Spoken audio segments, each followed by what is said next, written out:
Tonight, on Most Daring, a Vegas bungee jump goes bad when a thrill seeker is strangled by the cord. Plus, stock cars gun it for the checkered flag and disintegrate in a mangled mass of metal.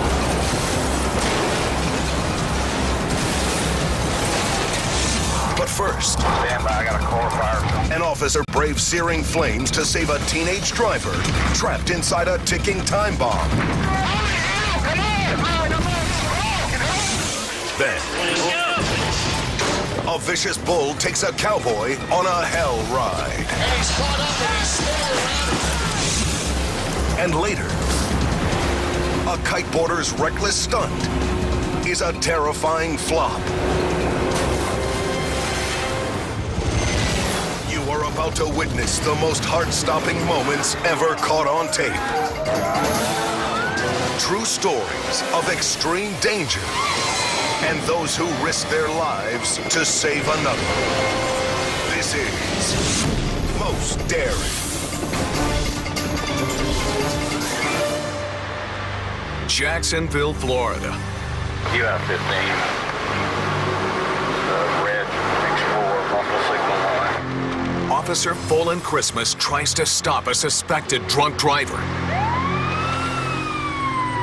But the teenager behind the wheel guns it. Beach.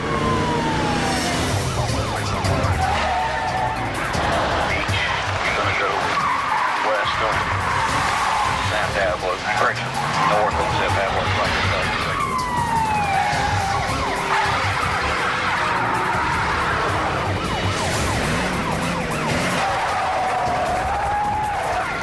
He came head on at me. I thought he was going to crash into the front of my vehicle. So I just kind of held on and waited for the impact. He tried to head on me, and he's trying to circle. He just tried to ram me. The suspect speeds off. Folan tries to keep pace. The streets were lit, and I realized, listen, I'm going way too fast. So I slowed down. Side of him. Folan pulls around a bend and is shocked by what he sees. Stand by, I got a car fire or something on the side. Looks like he's crashed. He crashed and he rescued. 1068, he's on fire. No vehicle on fire. What was once a pursuit has suddenly become a life and death rescue. My thoughts were, how am I going to feel if this guy sits here and burns to death right in front of me? I'm getting out. Right ankles. You're going to burn to death. Come on. I noticed the dash was pushed back next to him, and his leg was kind of up underneath it. Come on. My seatbelt's coming. I don't care. Come on. A passerby races in to help. I'm on San Pablo. Is anybody else in there? No, sir. Anybody else by yourself? You? We gotta go further away. We gotta go further away. Send me units up here. I felt that the vehicle was going to explode, and I wanted to get him out and get him away from it. Folan drags the young driver away, and not a moment too soon. An explosion rocks the SUV, engulfing it in flames. Firefighters arrive on the scene and quickly extinguish the blaze. Was he still in the car? Yeah, I had to literally drag him through the window and out. The intoxicated teenager escapes virtually unscathed, although the same can't be said for his driving record. Well, you're going to probably feel a lot worse in the morning. Charges? I think you probably had plenty to drink. You're lucky you're alive, man. Despite nearly being run down by the suspect, Folan never lost sight of his duty to protect and serve. I don't believe he could have got on his own. He's 18 years old. He's a young man, his life would have been cut short.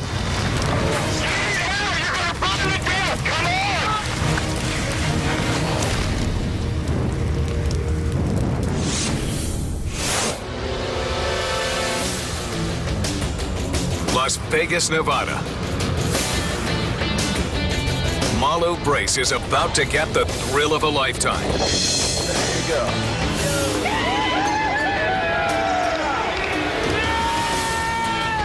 He's bungee jumping from a platform rising 17 stories above a hotel pool. Yeah, he's digging it. On his second jump, the adrenaline junkie decides to amp up the stakes and take the plunge backwards. 3, 2, 1. See you later. Yeah, bro. Good looking Joe. But something goes very wrong. The bungee cord wraps around Malu's neck. Now he's being strangled. With each bounce, the steel spring tightens its deadly grip. Malu desperately fights to free himself, but it's no use. His body hangs lifeless. As Malu rebounds, the cord forms a loop that becomes a noose around his neck. In a matter of seconds, he's choked unconscious. His friends look on in horror, unsure of Malu's fate. But when he's lowered down, incredibly, he's alive. On the first rebound, the momentum of my body kind of leaned me backwards, so as soon as I got up the top of my jump, the cord was right behind me, making a noose, ready for me to put my head back right into it. Next thing I know, I was being hung by a bungee cord. Malu tugs with all his might to untangle the lethal line. Second rebound up, I almost got it off. It was halfway up my face. It was a little too late to where it just ripped my face apart. The inside of my mouth was real bloody. Before he can save himself, he blacks out. My life passed before my eyes. Everything important seemed not important. I was in my own world and I didn't even know what was going on or who I was or where I was. And am I going to survive this? 3, 2, 1. On this trip to Vegas, Malu beat the odds when he gambled with his life and cheated death. Irwindale, California. It's lap 43 of a 50-lap sprint at the Irwindale Speedway. And Kevin Wood, in the number 34 car, is about to make his move for the lead. He races to the outside of the track and finds car number 4 already there.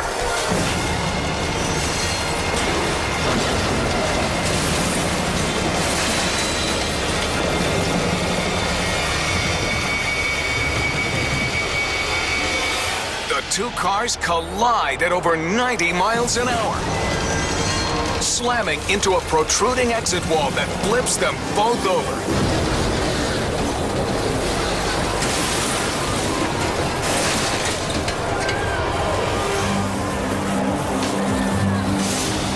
It's a grisly sight.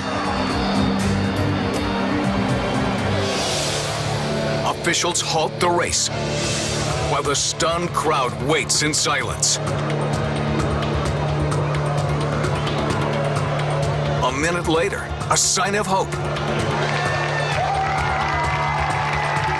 The driver of the number 4 car emerges unscathed.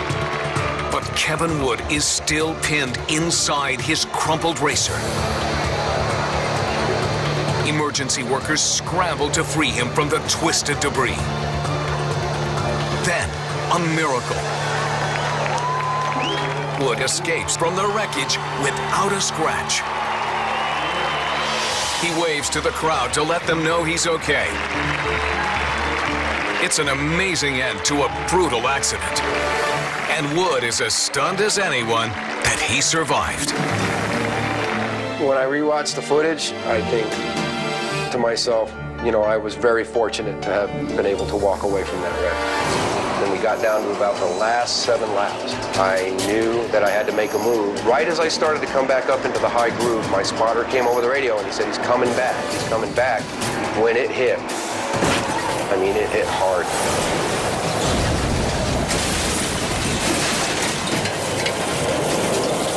opted to just kind of sit there for a minute, kind of take an inventory of my body and make sure my arms and legs and everything was still there. Despite his harrowing experience, Wood is back racing again in a new car within 6 months. If you're afraid for your life, you don't need to be out on their track. You have to learn how to put fear aside. Fear is not an option.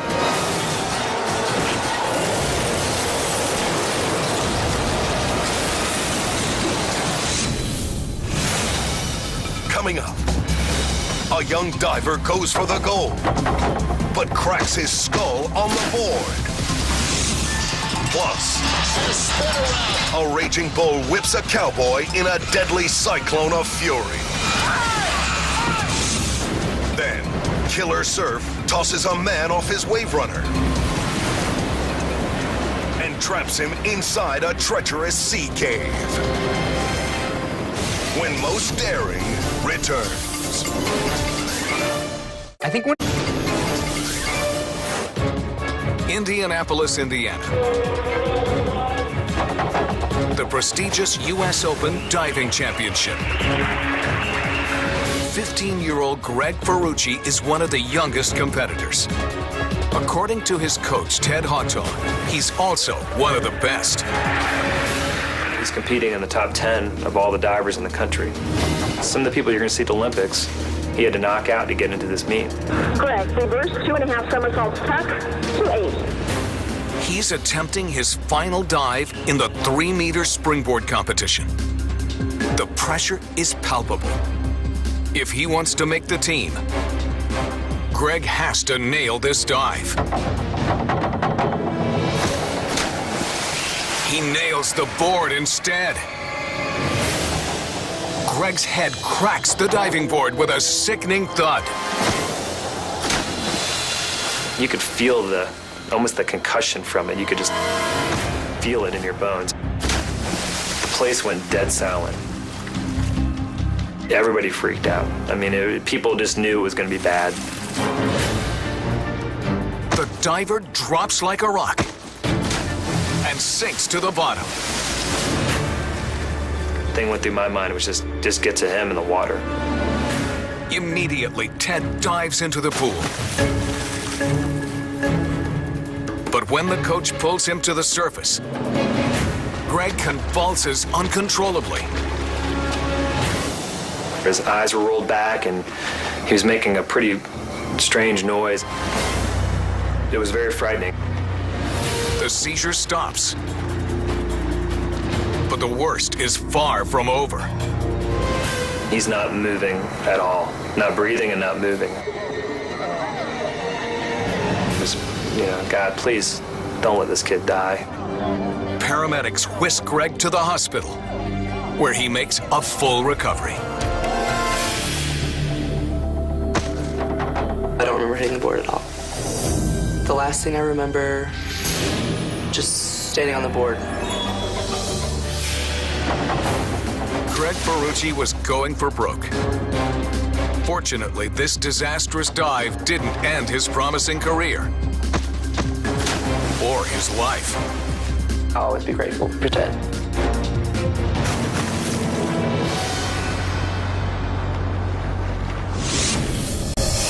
Greensboro, North Carolina. Professional bull rider Ross Johnson straps in for 8 seconds of fury atop a beast called Shadow. The cowboy gives the signal. And Shadow storms out of the gate. Ross hangs on with all he's got until suddenly. And he's caught up and he's spinning around and trying to just get out of there now.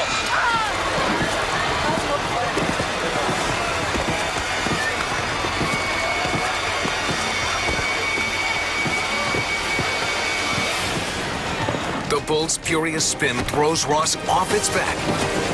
But the rider's ankle is still lodged in the harness. And every time the animal twirls, that leather strip twists even tighter.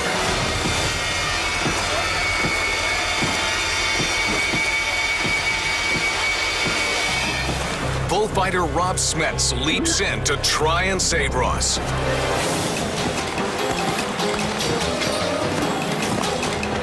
Now, if it would have been just a normal hang-up of a hand in a rope, you either push then pull that rope.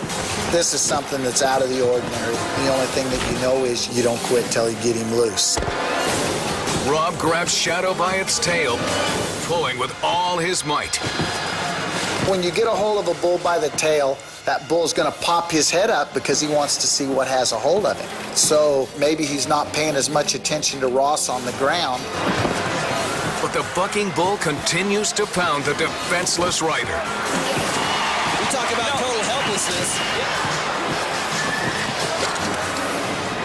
Desperate to free Ross, a rider grabs a pocket knife, aiming to cut away the bull rope.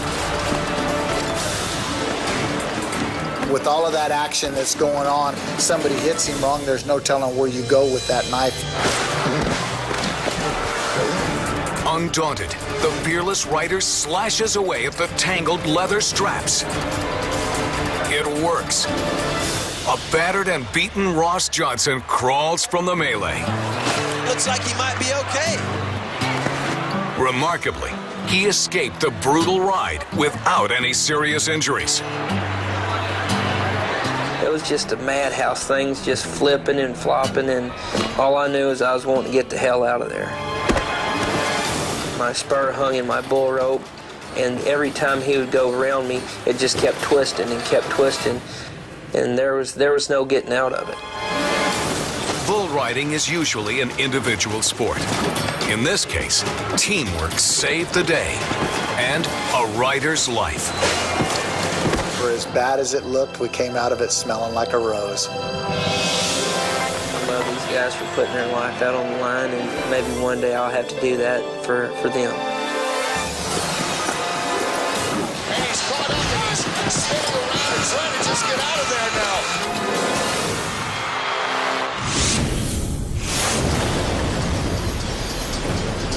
now. Malabar Beach, Australia. A search and rescue team patrols the coastline in wild seas when suddenly their wave runner capsizes. The driver manages to hang on, but his partner Joe Cronin is hammered by a massive swell. He's brutally tossed into a notorious sea cave known as the Trap. Imprisoned inside by the relentless waves. Up above, Paul Kernick and his fellow rescuers know they don't have much time to get Joe out. The sea cave is extremely dangerous. You can be sucked underneath the rocks and get jammed into that and drown. With no time to lose, Paul rappels down the jagged cliff, but there's no way to pull both men up on one rope. Suspended at the mouth of the cave, Paul tosses a rope into the churning foam. I'd taken down a rope that floated and a helicopter rescue harness.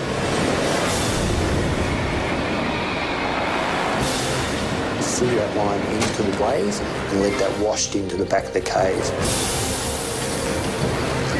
Now comes the tricky part. A rescue chopper swoops in. Hanging from the helicopter, paramedic Peter Leopold inches closer to Paul.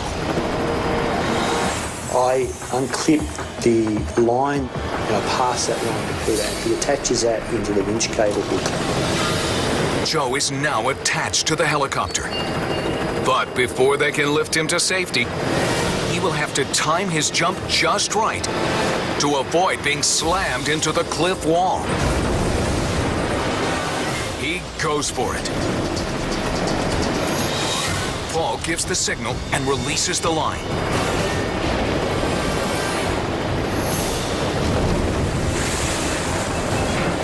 Joe makes it by a fraction of a second.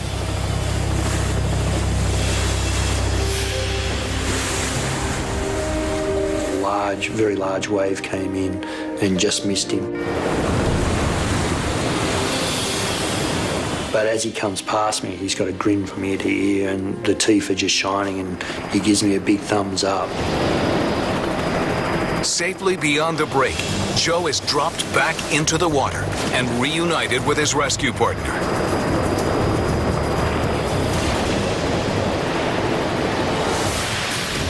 If not for the skill and daring of his fellow teammates like Paul, Joe's life would have surely been lost.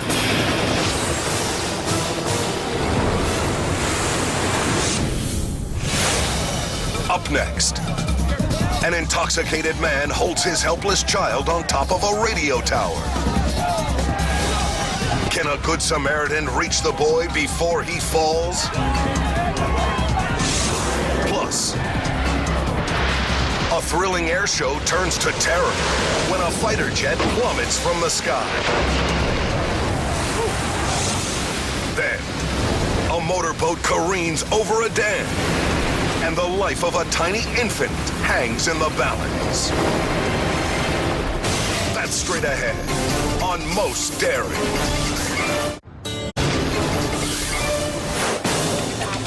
Sakornakorn, Thailand. Distraught over his recent divorce, a man has climbed a 130-foot antenna tower. Police arrive to talk him down and are shocked speechless by what they find. He's holding his own son. The father is intoxicated and could fall or drop the child at any second. After 4 hours of nail-biting negotiations, the police can't get him to budge. They fear time is slipping away. That's when the man's neighbor steps forward. Risking his own life, he makes the treacherous ascent in hopes of talking the man down. At last, he reaches them. The drunk dad still won't move, but he does agree to give up the boy. 13 stories up, the risky handoff begins.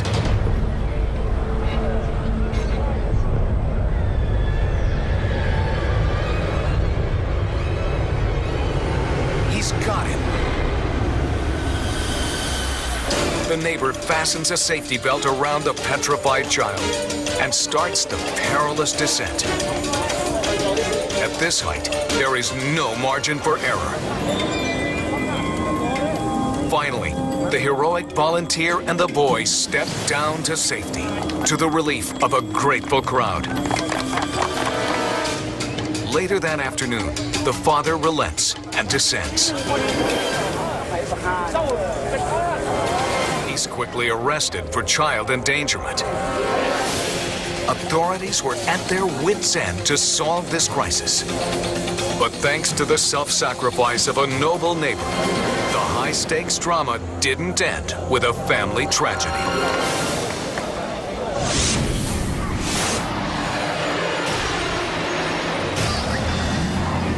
Lowestoft, England, a coastal town famous for its annual air show. Thousands line the beach to watch pilots taunt death with their risky and hazardous stunts.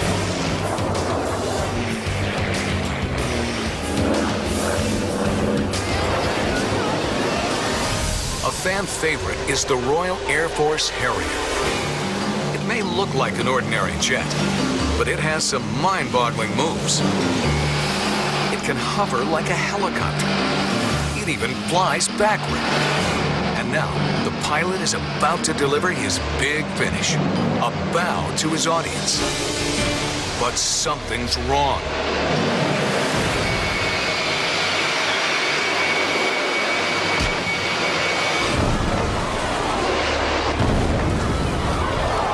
Oh, dear. The jet engines whine and strain. The aircraft suddenly drops from the sky. The pilot ejects. Just seconds before his fighter slams into the sea.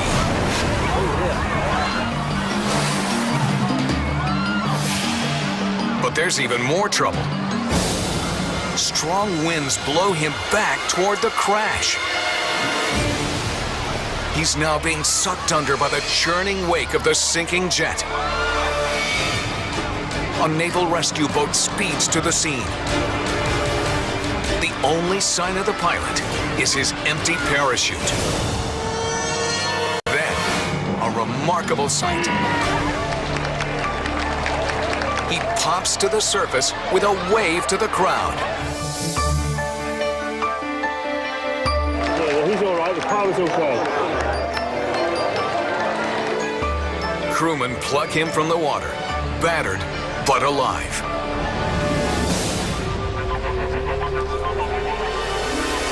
The $26 million jet is also salvaged. An investigation will later reveal that pilot error was to blame for the harrowing crash.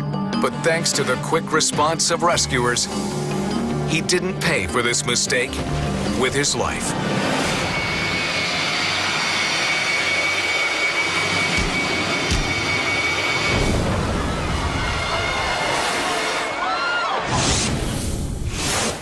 Indianapolis, Indiana.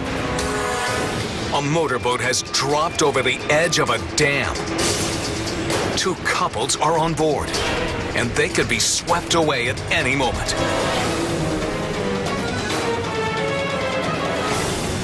Sergeant Chip Sunier and his air unit race to the scene.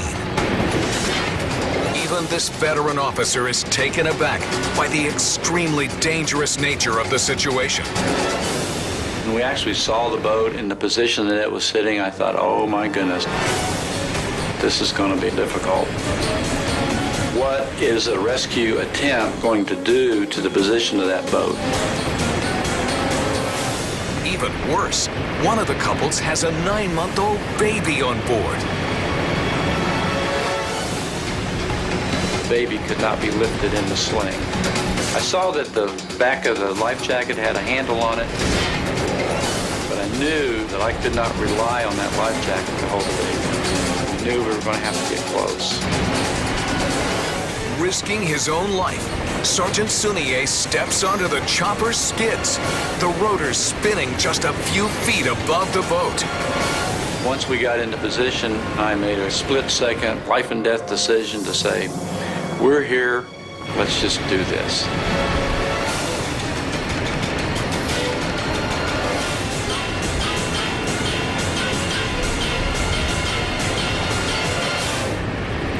He's got the child.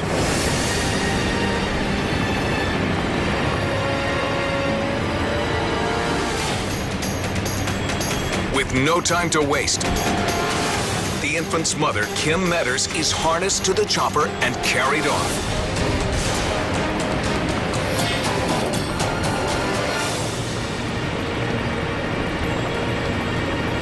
Incredibly relieved, Kim and her baby are reunited on dry land. Minutes later, the baby's father is plucked from the boat, along with the remaining couple. It was so loud with the water and the propeller and everything that we couldn't communicate except by eye contact and hand motions. We were just desperate to get our son off the boat. It's an amazing end to an otherwise horrifying afternoon. They just did what they had to do, and, we're grateful that they were there.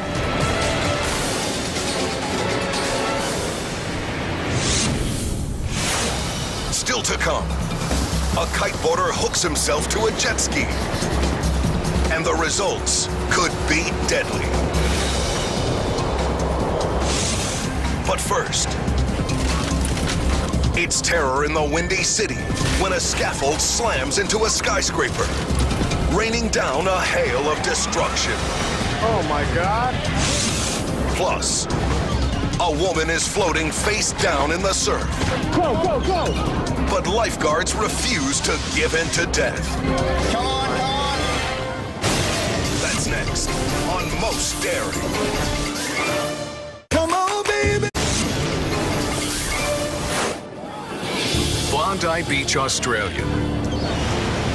It's fun in the sun for thousands at this popular vacation destination.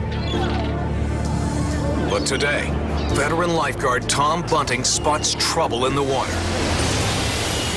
I looked, I double-checked. I saw it was a body floating face down in the water. Tom springs into action. Mere seconds could mean the difference between a rescue or a recovery. Tom is the first lifeguard to reach the lifeless young woman. But he may already be too late. Her face was purple blue, her eyes were rolled to the back of her head. She was showing no signs of life. 100 feet offshore, Tom administers CPR on a rescue board. But when she doesn't respond, he has to change his strategy. I needed to get this girl back to shore, to use the defibrillator to shock her heart into some kind of rhythm. Rescuers rush the girl to dry land. Terrified onlookers watch helplessly. Tom pumps air into the young woman's lungs, while others prepare to shock her back to life. When suddenly, she gasps for air. Hey, wake up, wake up. You're okay. Come on. Finally, the rescue is a success. She comes back to life.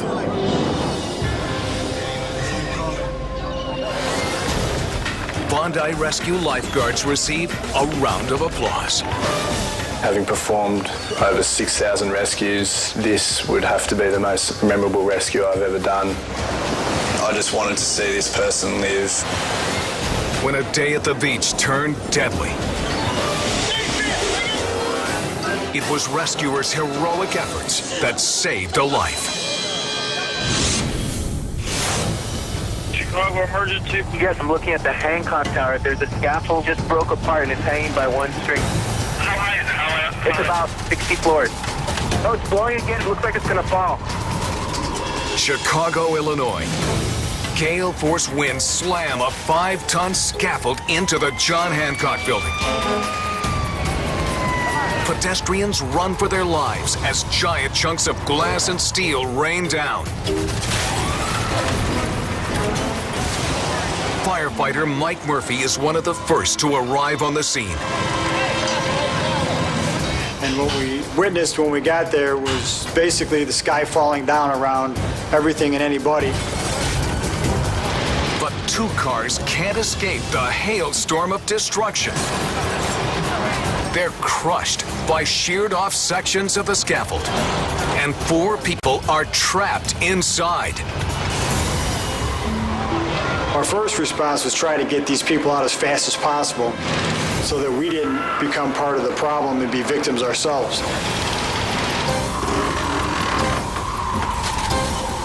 And every time it hits the side of the building, chunks of glass and metal and aluminum casing from the swing stage were falling to the ground. Firefighters evacuate all 4 people from the danger zone. But the crumbling scaffolding threatens to completely give way. The thing that you have to remember about Chicago is that the wind level at the ground can be gusting 10, 20 miles an hour, but as you go higher up into the buildings, it can be 50, 60 mile an hour winds.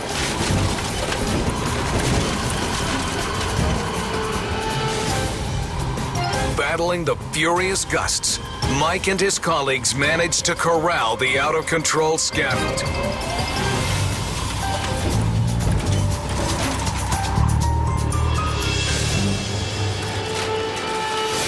Combining teamwork and bravery, Chicago's finest prevail in the face of Mother Nature's devastating fury. Up next, a skier dangles from a runaway lift. Can his instructor free him before he plunges to his death? Plus, rescue teams race to save an exhausted man caught in a swift water nightmare. When Most Daring continues. Bettendorf, Iowa. All 600 units, be advised we have a report of an overturned canoe in Duck Creek. Hold Todd List and his 15-year-old son Duncan were paddling down the river when their canoe capsized. Duncan luckily escapes downstream. But his dad is in dire straits. Hold on, buddy. Firefighter Matt Lawson reassures Todd that his son is safe. Don't let go. Like I said, you got your son, it's fine. Okay? Don't let go. I think emotionally, he was at the point of, his breaking point. He was ready to give up.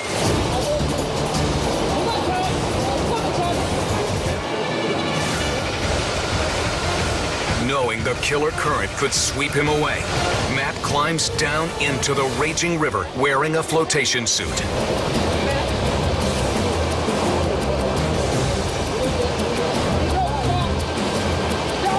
The rushing waters tug at Todd and Matt, but rescuers on shore pull them to safety. Todd is exhausted, but incredibly grateful to have survived the powerful torrent. It seemed like forever, because just holding my head above water, I was fading. I wasn't sure what was happening to Duncan. I considered letting go. When I got to the bank, to solid ground, I was extremely relieved. The treacherous creek nearly tore a father and son apart, but thanks to a heroic effort by rescuers, their life together wasn't cut short.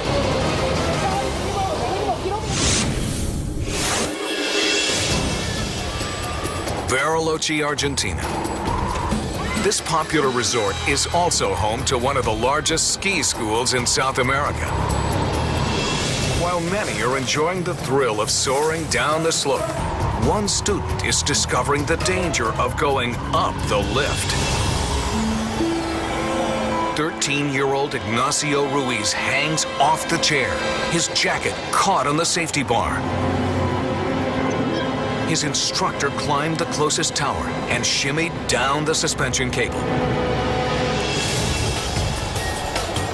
But the young skier is terrified and losing strength. His arms are wrapped around the footrest, but only a thin piece of fabric separates him from a bone-shattering 30-foot fall. His instructor moves carefully but quickly.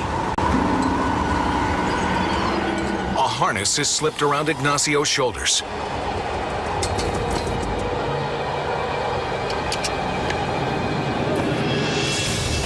Someone down below tosses up a knife. With the jacket still snagged on the lift, the instructor must cut the boy free and trust that the harness will hold. He slices through. Ignacio swings loose. Finally, he's lowered down, to the great relief of onlookers.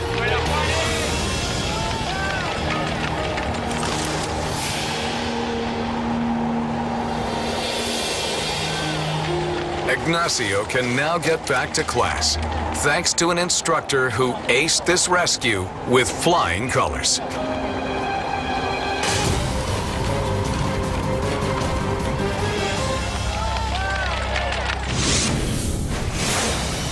Coming up, a kiteboarder pushes the envelope, but the stunt goes bust.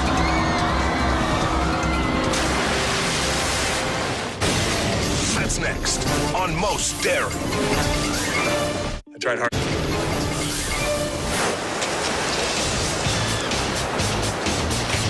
The Florida Keys.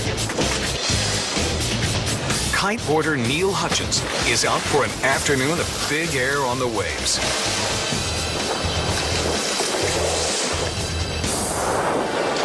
With the wind blasting into his canopy, he launches skyward off the shallow surf. But after a while, the breeze fizzles to nothing.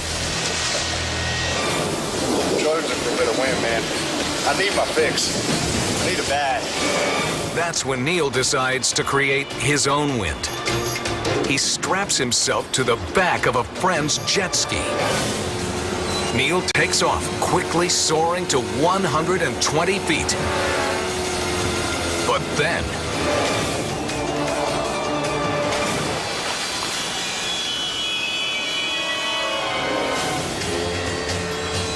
when Neil reaches the apex, his harness snaps. He slams into the ocean at over 50 miles an hour.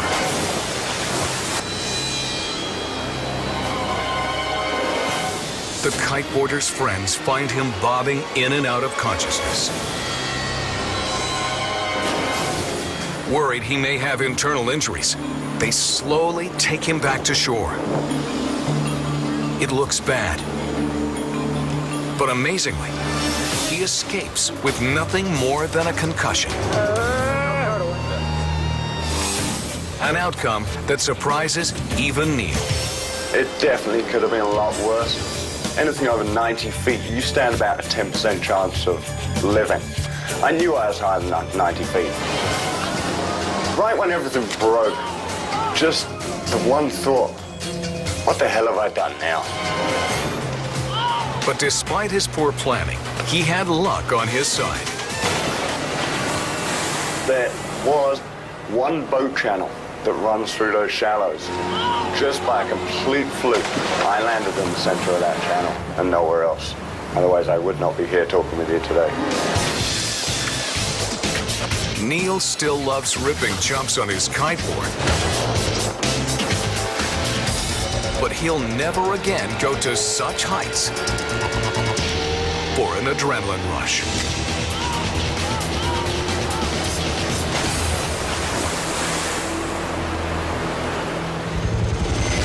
These are the astounding true stories of real people who stared down death and survived. Join us next time for more non-stop action on Most Daring.